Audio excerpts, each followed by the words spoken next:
पहले था crime corruption से ये समझौता नहीं करते थे।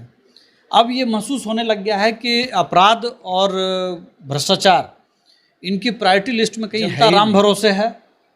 लगभग हर जिले में गोलियां चल रही हैं। सरकार के आने के बाद अपराधियों का मनोबल बढ़ा है और भ्रष्टाचारी जो अधिकारी हैं उनका भी मनोबल हाई। ठीक उसी तरह से जिस तरह से वो सपना अब हवा में उड़ चुका है, उसी तरह से उनका ये ड्रीम प्रोजेक्ट जिस तरह से हवा के थोड़े से झोंके में जिस तरह से पुल दो बार गिरा है, उससे ये दिखता है कि सीमेंट से लेकर के कंक्रीट से लेकर के डिज़ाइन तक में फॉल्ट है। नमस्कार, आप देख रहे हैं मग्गी न्यूज़ और मैं हूं निशिकांत। बिहार सरकार की मुश्किलें थमने का नाम नहीं ले रही हैं। एक तरफ जहां शराबबंदी के लिए ड्रोन खरीद कर लाया गया और वो चोरी हो गया, दूसरी तरफ कल जो है एक पुल निर्माणाधीन पुल था, वो पुल टूटकर गंगा में गिर गया। और अभी हमारे साथ बात करने के लिए मौजूद हैं रालोजद के प्रदेश प्रवक्ता राहुल जी। जी नमस्ते। बिहार सरकार का दिन खराब चल रहा है क्या? नहीं, जब से ये नई सरकार बनी है महागठबंधन की, तेजस्वी जी और माननीय मुख्यमंत्री नीतीश कुमार जी की सरकार जब से बनी है, तब से बिहार एक बड़े संकट के दौर से गुजर रहा है। भय, भ्रष्टाचार, पहले था क्राइम करप्शन से ये समझौता नहीं करते थे। अब ये महसूस होने लग गया है कि अपराध और भ्रष्टाचार इनकी प्रायोरिटी लिस्ट में कहीं है ही नहीं। जनता राम भरोसे है। लगभग हर जिले में गोलियां चल रही हैं। अभी तत्काल एक खबर आ रही है कि एक जिले में थानेदार को थाने में घुस करके गोली मार दी है। पटना सिटी में जिस तरह से घटना हुई, फतुहा में घटना हुई, और अब जिस तरह से पुल का गिरना। आपके गृह जिले में भी घटना है? हमारे गृह जिले में भी आज जब आप हमसे बात कर रहे हैं तब ठीक, आज जो रात गुजरी है उस रात में भी दो गैंग के बीच में गोलीबारी हुई है। तो कई सारी चीज़ें हैं जो मैं समझता हूं कि इस नई सरकार के आने के बाद अपराधियों का मनोबल बढ़ा है और भ्रष्टाचारी जो अधिकारी हैं उनका भी मनोबल हाई पर है। जो पुल अगवानी से सुल्तानगंज के बीच बनने वाला पुल था, जिसको नीतीश कुमार जी ने 8 साल पहले ड्रीम प्रोजेक्ट कहा था, वो ड्रीम प्रोजेक्ट इस रूप में था कि अगर वो पुल बन जाता तो 25-30 किलोमीटर की दूरी हो जाती, जो अभी 90 से 100 किलोमीटर है। लाखों लोग को राहत हो जाती। आप सुल्तानगंज का धार्मिक महत्व समझते हैं, उन सब को देखते हुए बिल्कुल ये ड्रीम प्रोजेक्ट था। लेकिन जिस तरह से 90 के बाद शासन बिहार के अंदर चला, 2005 के बीच का जो लालू जी का दौर है, तो उसके बाद नीतीश जी ने बिहार को एक ड्रीम बिहार दिखाने का, एक सपना दिखाने का काम किया। उस पर उन्होंने काफ़ी काम भी किए हैं। ठीक उसी तरह से जिस तरह से वो सपना अब हवा में उड़ चुका है, उसी तरह से उनका ये ड्रीम प्रोजेक्ट हवा में उड़ गया है। थोड़े से हवा में पिछले साल 30 अप्रैल का दिन था 2022, पुल गिर गया। फिर लगभग 1 साल के बाद फिर से पुल गिर गया, जबकि इसी बीच विधानसभा में जदयू पार्टी के ही विधायक डॉक्टर संजीव नेता जो तेजस्वी जी हैं, जो सड़क मंत्री भी हैं, उनसे कई बार इन्होंने ये सवाल पूछा कि पुल गिर गया, क्या हुआ, क्या कोई कार्रवाई अधिकारियों पर हुई, क्या कोई टेक्निकल फॉल्ट है या कुछ और है, उस पर क्या कार्रवाई हुई। उस पूरी बातचीत को जब आप देखते हैं तो आपको ये महसूस होगा कि माननीय तेजस्वी जी को उस घटना के बारे से कोई मतलब ही नहीं था, जबकि वो उसी विभाग के हैं, पथ निर्माण विभाग के हैं। महत्वपूर्ण पद है पूरे बिहार के लिहाज से देखा जाए तो, चूँकि बिहार का जो उत्तर बिहार और दक्षिण बिहार को जोड़ने वाली जितनी पुल बन रही हैं, अगर वो सारे बन जाएं तो हम समझते हैं कि बहुत एक इकोनॉमी को बहुत बड़ा फ़ायदा होगा, लोगों को भी फ़ायदा होगा। लेकिन जिस तरह से हवा के थोड़े से झोंके में जिस तरह से पुल दो बार गिरा है, उससे ये दिखता है कि सीमेंट से लेकर के कंक्रीट से लेकर के डिज़ाइन तक में फॉल्ट है।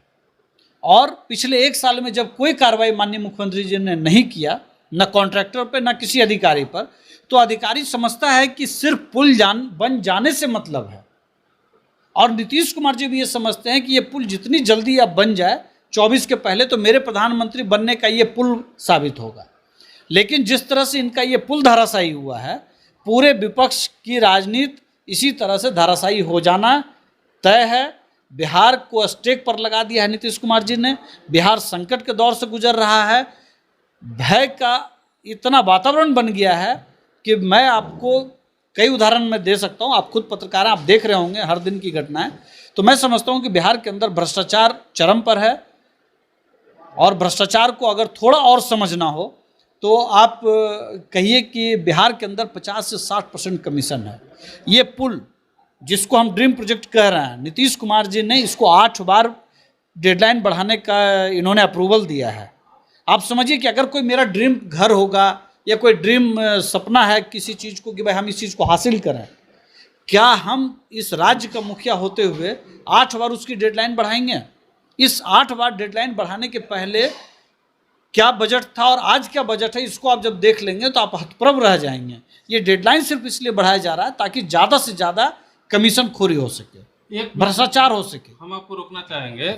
जिस समय इस पुल का शिलान्यास हुआ उस समय पथ निर्माण मंत्री खुद नीतीश बाबू थे। पुल जब गिरा, ठीक है, एक बार गिरा, उसके बाद भी सरकार सीख नहीं ले पाई। देखिए, आप कहना ये चाहते हैं कि बीजेपी इसके लिए दोषी है। मेरा ये मानना है कि बिहार के अंदर जिस प्रोजेक्ट को लेकर के नीतीश कुमार जी खुद कह रहे हो कि ये ड्रीम प्रोजेक्ट है, तो मैं नीतीश कुमार जी से पूछना चाहता हूं कि अगर बिहार के मंत्री, बीजेपी से आने वाले मंत्री अगर दोषी थे, ये 2022 में पुल गिरा, उस किसी को दोषी नहीं बता रहा हूँ। आपका जो सवाल है मैं उसी के संदर्भ में मैं बात कर रहा हूँ कि अगर 2022 में पुल गिरा अप्रैल में और आज हम मई में बैठे हुए हैं, जून में बैठे हुए हैं, 13 महीने गुजर गए, क्या सरकार ने कोई कार्रवाई बीजेपी के मंत्री पर किया? नहीं किया। किसी अधिकारी पर इन्होंने कार्रवाई नहीं किया। अगर बीजेपी के मंत्री दोषी हैं तो आप आइए सामने, आप कहिए कि बीजेपी का मंत्री दोषी है। नहीं तो आपको ये बताना पड़ेगा ना कि पिछले 1 साल में किस अधिकारी पर इन्होंने कार्रवाई किया। ये नहीं कर सकते हैं। नहीं इसलिए कर सकते हैं क्योंकि बीजेपी से अलग जब से ये हुए हैं या उसके पहले भी अधिकारी बड़े पैमाने पे कलेक्शन एजेंट की तरह सरकार के लिए काम कर रहा है, और कलेक्शन एजेंट पर अगर आप कार्रवाई कर देंगे तो निश्चित तौर पर आपका पोल पट्टी खुल जाना है। अधिकारी सड़कों पर कमीशन के लिए नंगा नाच कर रहा है। सवाल मेरा ये नहीं था, सवाल था कि पहला बार पुल गिरा, सरकार उससे सबक नहीं लिया, लगातार उस पर काम करना जारी रखा, तब ना आज ये हाल। मैंने आपको क्या कहा कि नीतीश कुमार जी प्रधानमंत्री बनना चाहते हैं।